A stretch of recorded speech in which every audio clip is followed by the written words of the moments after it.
মহান সৃষ্টিকর্তার নামে শুরু করছি।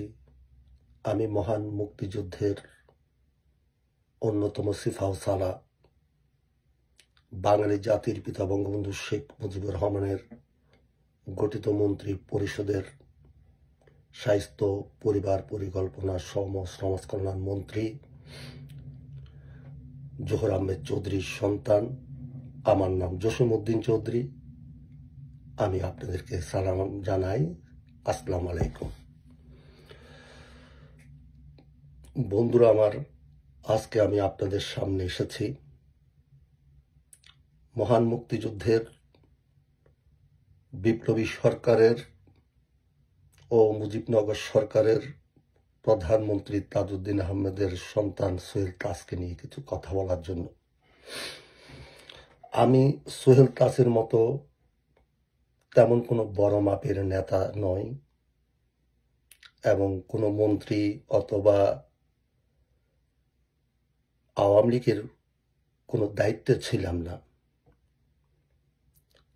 তারপরও এক সময় 1983 সাল থেকে ছাত্র রাজনীতির সাথে জড়িত ছিলাম। ছাত্রলীগ করতাম, ওয়ার্ড থানার ছাত্রলীগের দায়িত্ব ছিলাম, ওয়ার্ড যুবলীগের সাধারণ সম্পাদক এবং নগর যুবলীগের সদস্য ছিলাম।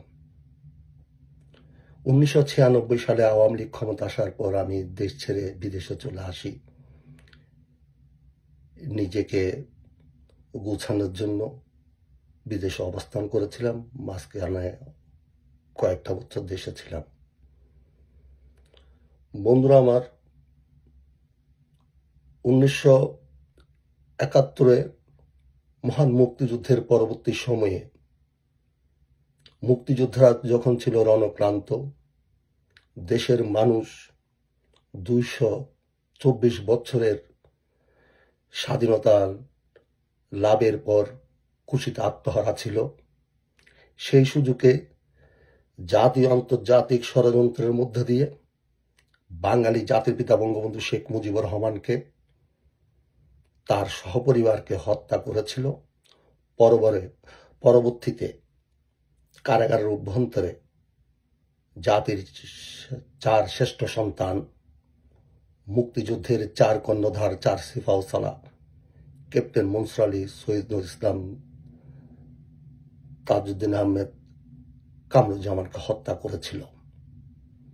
সেদিন ঘাতকের বুলেটে তাদেরকে হত্যা করতে পারল, তাদের আদর্শকে হত্যা করতে পারে নাই, মুক্তিযুদ্ধের চেতনাকে হত্যা করতে পারে নাই। সেই 4 বীর পুরুষ, বাঙালি জাতির 4 শ্রেষ্ঠ সন্তান, তারা জীবন দিয়ে প্রমাণ করেছে পৃথিবী যতদিন থাকবে সেই মুক্তিযুদ্ধের চেতনা বাংলাদেশে থাকবে। তার জন্য মুক্তিযুদ্ধের চেতনার সাথে কোনোদিন বেইমানি করে নাই। জীবন দিয়েও তারা সেদিন জাতিকে কলঙ্ক মুক্ত করেছিল। আজকে এইসব কথা বলার জন্য এসেছি। কারাগারের অভ্যন্তরে শ্রদ্ধেয় তাজউদ্দিন আহমেদকে ঘাতকের বুলেট হত্যা করেছিল। তার শরীরের আমাদের সামনে থেকে বিদায় নিয়েছে, কিন্তু তার আদর্শকে হত্যা করতে পারেনি। তাজউদ্দিন আহমেদ আমাদের কাছ থেকে মৃত্যুবরণ করেনি। পৃথিবী যতদিন থাকবে তার আদর্শ বেঁচে থাকবে। আজকে তার সন্তান, যেখানে 75 পরবর্তী সময়ে তার শ্রদ্ধেয় মাতা জোহরা তাজউদ্দিন আওয়ামী লীগের জন্য অক্লান্ত পরিশ্রম করেছিলেন, আর যেখানে আজকে মুক্তিযোদ্ধাদেরকে অপমান করা হচ্ছে, সেই মেহেরপুরের অম্ল কাননে মুক্তিযুদ্ধের স্মৃতি বিজারিত, যেখানে মুক্তিযুদ্ধ শুরু হয়েছিল স্বাধীন বাংলা বিপ্লবী সরকারের, সেখানে মুক্তিযুদ্ধের সকল স্মৃতি মুছে ফেলেছে সোহেল তাজের পিতার। সম্পূর্ণ মুক্তিযুদ্ধের ইতিহাসের যতগুলি ডকুমেন্ট আছে নষ্ট করেছে। যেখানে চট্টগ্রামের কৃতি সন্তান, সাবেক সংসদ সদস্য মনিউদ্দিন খান বাদল তিনি আওয়ামী লীগ করতেন না, তিনি মুক্তিযুদ্ধের সপক্ষে শক্তির নিবেদিত প্রাণ ছিলেন। তার কবরে আগুন লাগানো হয়েছে। বয়ানের ভাষা আন্দোলনের সেই স্মৃতিসৌধ ভেঙে ফেলা হয়েছে, শহীদ মিনার ভেঙে ফেলানো হয়েছে।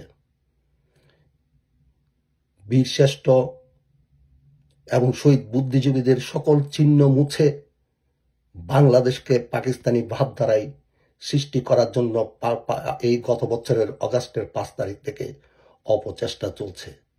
সেখানে দুঃখের বিষয়, সোহেল তাজ তাদের মধ্যে তাদের সাথে আতাত করে, তাদের সাথে সুসম্পর্ক রেখে মুক্তিযুদ্ধের চেতনাকে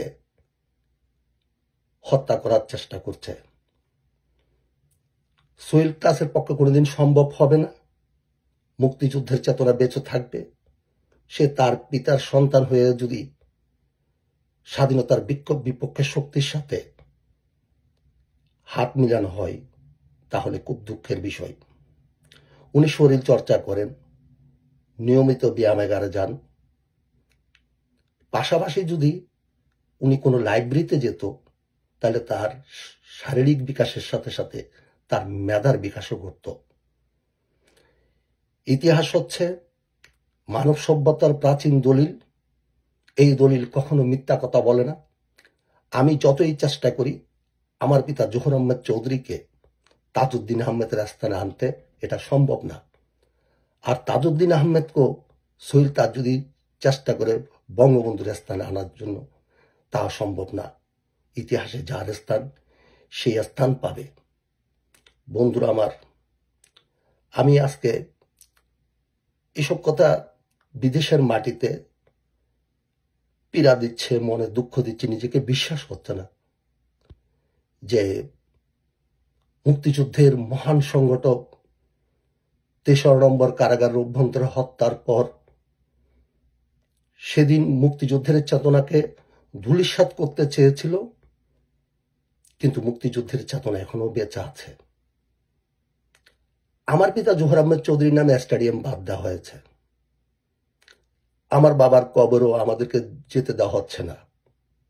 সেখানে সেনাবাহিনী, বাংলাদেশের সেনাবাহিনী, সেই আমার বাবার, আমাদের পরিবারের, আমার মা, 3 মার, আমার ভাই শহীদ সাইফুদ্দিন 1971 রণাঙ্গনে শহীদ হয়েছিল রাঙ্গুনিয়া ইঞ্জিনিয়ারিং কলেজের সামনে।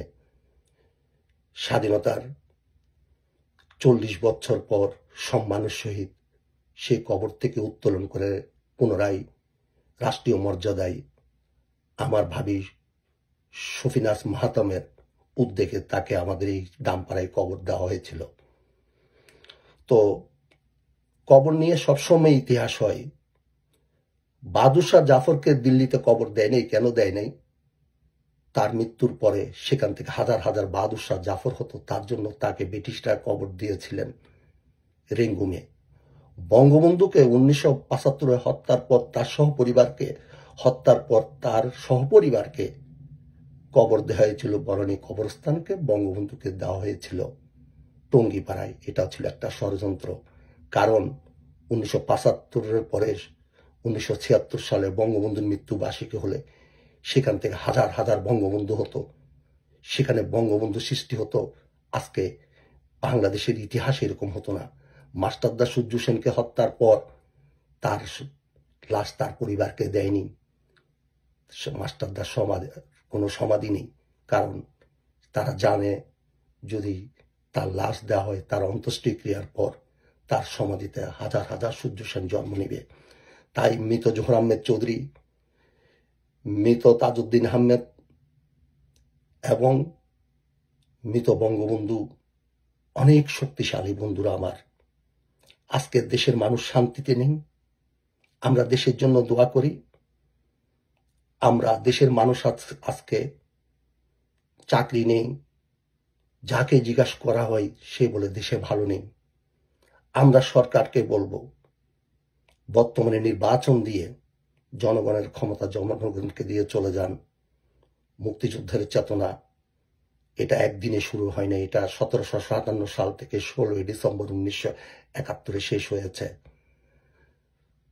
সোহেল তাজের এই ঘটনার জন্য আমি মর্মাহত।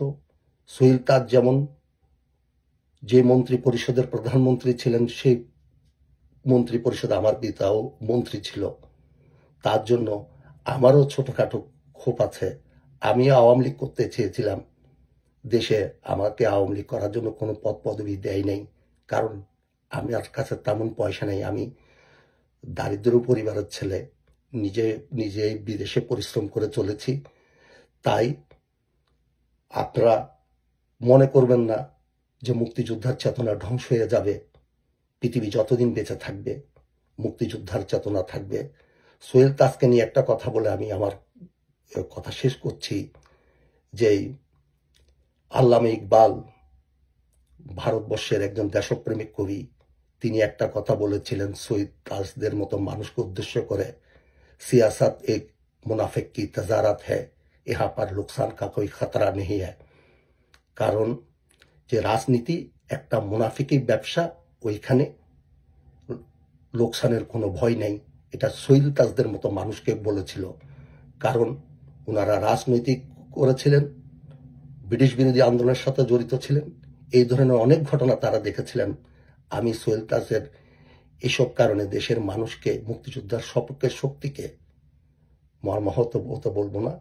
আমার কথা এখানে শেষ করছি। জয় বাংলা, জয় বঙ্গ, আসসালামু আলাইকুম, জয় বঙ্গবন্ধু, আসসালামু আলাইকুম।